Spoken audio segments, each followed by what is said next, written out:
bien, bonjour à l'ensemble des participants à cette table ronde des rencontres nationales de l'habitat participatif à Marseille. On est donc là pour vous présenter les résultats d'une étude habitat solidaire et participatif réalisée par 4 associations, l'Époque, Relier, OISA et l'Écohabitant. Et alors cette étude avait un champ très très large, mais la partie qui nous intéresse aujourd'hui, c'est comment réussir à faire de l'habitat participatif au sein de programmes de logements sociaux, ou comment intégrer des logements sociaux au cœur d'un programme d'habitat participatif. C'est une étude qui a été financée par Fondation de France et le Conseil général d'Ille-et-Vilaine, terminée début 2015. Vous pouvez trouver tous les résultats en ligne. Alors avant toute chose, je voudrais vous parler de la méthode qui a été appliquée. Comment concilier habitat participatif et logement social? Il y a depuis 5 ans un catalogue des problèmes qui a été établi et qui savent très très finement situer où se trouvent les difficultés. L'attribution des logements sociaux, dans le cadre d'une démarche participative, le financement des espaces communs et la gestion des espaces communs. On aurait pu, nous, en tant que responsables de l'étude, se jeter de but en blanc dans l'énoncé de solutions techniques. Le problème, les solutions en face.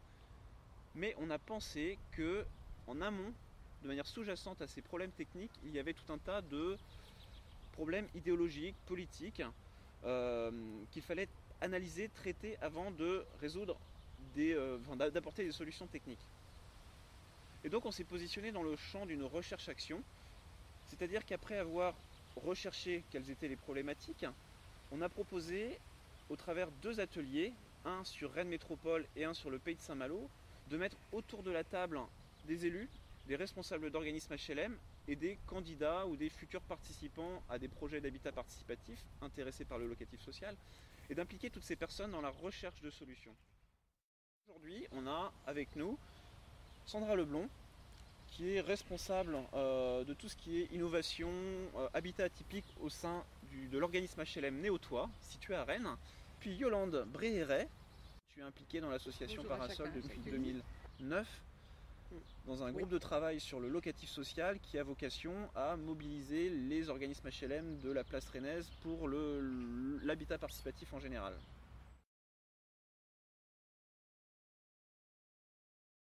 Participatif, c'est un mot à tiroir, on peut y mettre une multitude d'interprétations derrière. On a des fois des groupes d'habitants qui sont constitués en amont, qui viennent rencontrer un organisme HLM ou des élus, et ils ont en tête des idées très très précises sur à quoi voulons-nous participer. Et en face, on pourrait avoir un organisme HLM qui, pareil, a son interprétation du mot participation et sait déjà à quoi il veut faire participer. Dans quel cas il pourrait y avoir une incompatibilité dans les cahiers des charges, les attentes de ces 2 parties prenantes? En tout cas pour Néotois, la participation c'est quelque chose de très ouvert. On n'est pas sur de la concertation classique que connaissent tous les bailleurs actuellement dans des cadres réglementaires. Maintenant, le participatif entre dans un cadre réglementaire. Il y a quand on construit un bâtiment, il y a des réglementations techniques, il y a des réglementations d'accessibilité, il y a des contraintes financières, il y a des contraintes urbanistiques. Et pour moi, il faut que le bailleur soit très pédagogue vis-à-vis du groupe. La difficulté, c'est aussi la posture du bailleur social qui est généralement chef de projet sur une opération classique. Et dans l'habitat participatif, il faut qu'il apprenne à partager cette posture-là, cette mission de chef de projet. Et c'est vrai que c'est quelque chose qui interroge également. Moi, je mettrais plutôt l'accent sur participer au projet, donc faire groupe. Parce que pour moi, il y a plusieurs dimensions dans le participatif. Il y a l'habitat, je dirais, privé, son appartement ou sa maison. Il y a aussi les parties communes, donc à partager, et là où on va vivre ensemble, et là où il va y avoir des temps de solidarité, des temps de rencontre, etc. Et aussi la dimension vivre dans un lieu, une rue, un quartier, voire une cité, et comment se font les liens avec l'extérieur. C'est la question de l'investissement dans le groupe, parce que si si c'est un groupe en lien avec un bailleur social, comment se fédèrent les personnalités ou les foyers pour travailler ensemble sur un projet. Donc ça peut être aussi une question. Alors dans les réseaux de l'habitat participatif, on entend souvent parler de communauté d'intention comme condition au bon fonctionnement d'un groupe de voisinage, voire de mettre en place de la cooptation. Et paradoxalement, la plupart des groupes parlent de mixité, donc on peut voir une contradiction. La question que j'avais envie de vous poser à toutes les deux, c'est comment peut-on respecter d'un côté ce principe républicain de mixité, mixité sociale, à l'échelle même d'un programme de 10, 12, 15, 30 logements, et puis cette mise en place de bonnes conditions pour qu'un groupe de voisinage fonctionne.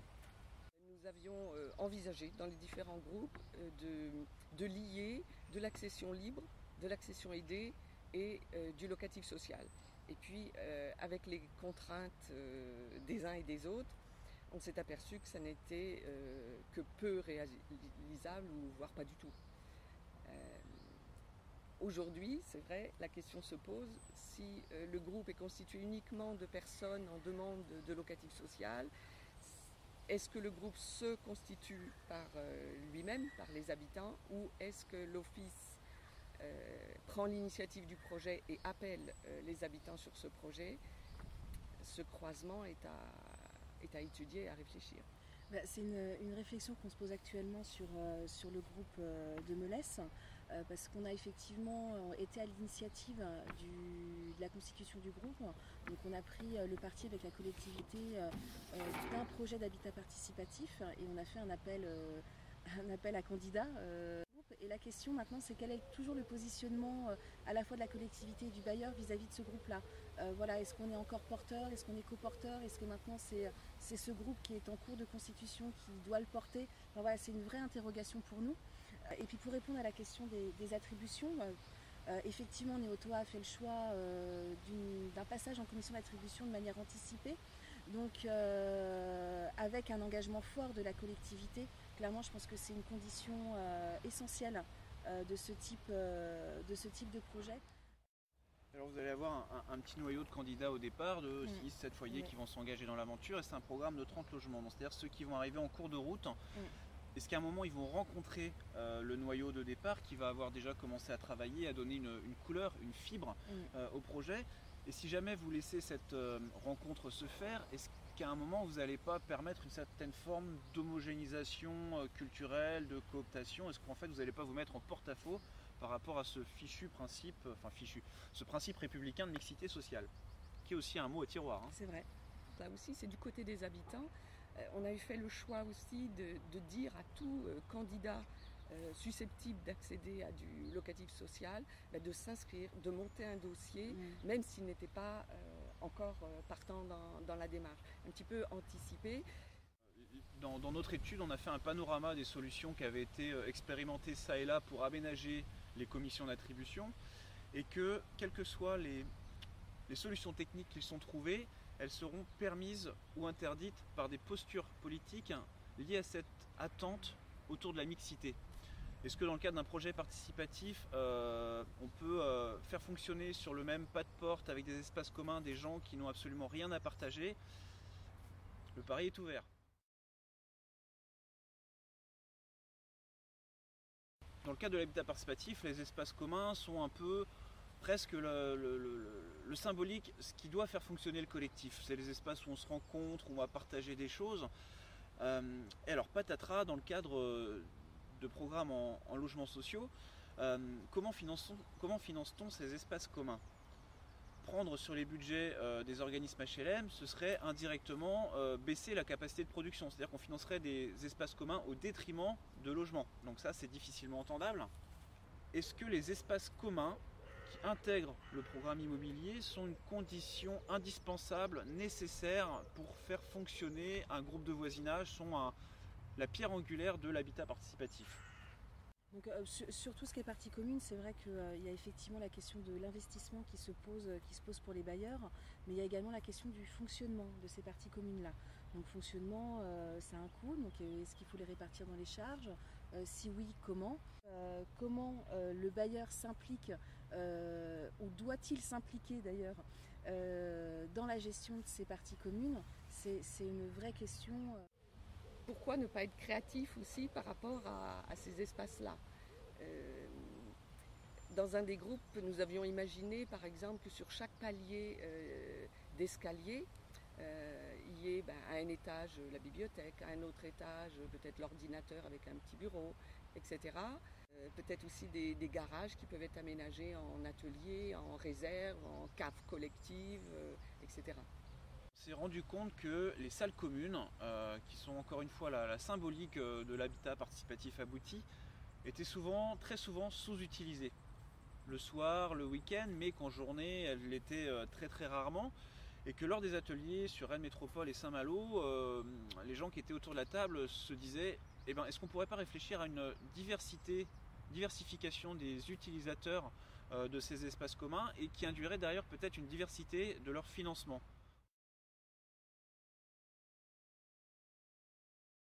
On est engagé dans l'habitat participatif depuis une dizaine d'années maintenant. Et on a vu vraiment le mouvement se transformer, notamment au travers les rencontres nationales. Au tout début, beaucoup d'associations, de gens qui se projetaient en tant que futurs habitants avec des envies de changer les modes de vie, les modes de voisinage, d'aller très très loin sur des questions solidaires, écologiques, mixité, avec différentes interprétations. Et puis petit à petit, le mouvement s'est institutionnalisé. Le message ascendant des innovations citoyennes a été entendu et donc les organismes HLM, les élus mettent en place des réponses ou cherchent des solutions pour faciliter l'habitat participatif. À quelles conditions la mise en place de méthodes standardisées à la chaîne, parce qu'aujourd'hui la production de logements pour rester performante, efficace, économique doit se faire à la chaîne. À quelles conditions ne perd-on pas l'essentiel de l'habitat participatif en route? Et un petit message également à l'attention des groupes militants de l'habitat participatif. On entend souvent que ça ne marche pas l'institution, pour faire des choses très radicales il faut les faire en marge. La question qui nous a traversé, c'est est-ce qu'on peut revendiquer faire de la transformation sociale en la faisant en marge de l'institution?